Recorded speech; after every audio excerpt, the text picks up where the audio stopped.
when my agent first submitted me for Cosby, they were not interested in seeing me because they were looking for a 6'2", 15-year-old, and I was 5'5" and 13.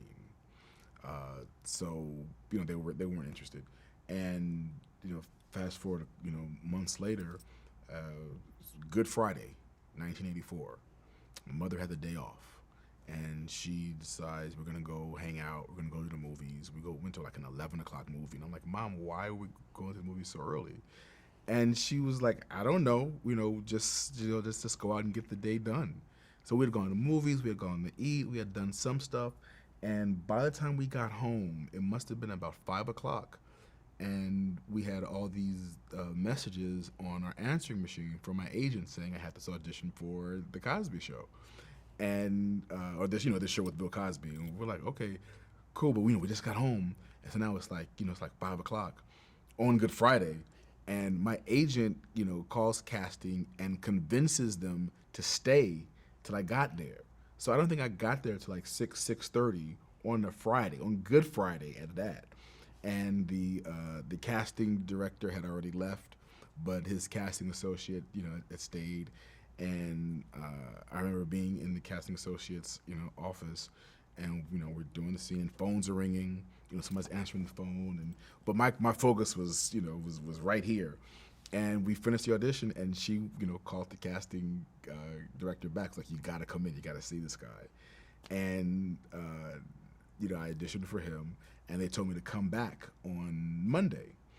So when I get there on Monday, there were basically three guys up for Theo. There was a guy from New York, a guy from Chicago, and me from LA. So I was literally the last person that auditioned for this role. I was the last person they saw, and it was the final callback. So it was network and studio were there.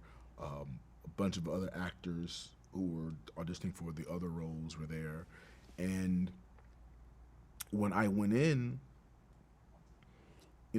I read Theo like I saw kids on TV. They were kind of smart Alex and precocious, and it was the scene between Cliff and Theo and the Monopoly money, and and I'm in the audition and I'm reading with the casting director, and I'm hitting all the beats. I'm playing the precociousness to a T. He's trying to scold me, and I'm like,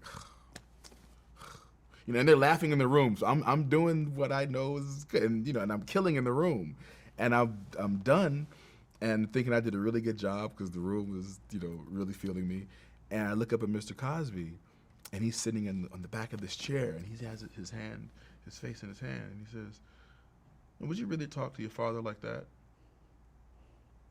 I said, "No." He said, "Well, I don't want to see that on this show.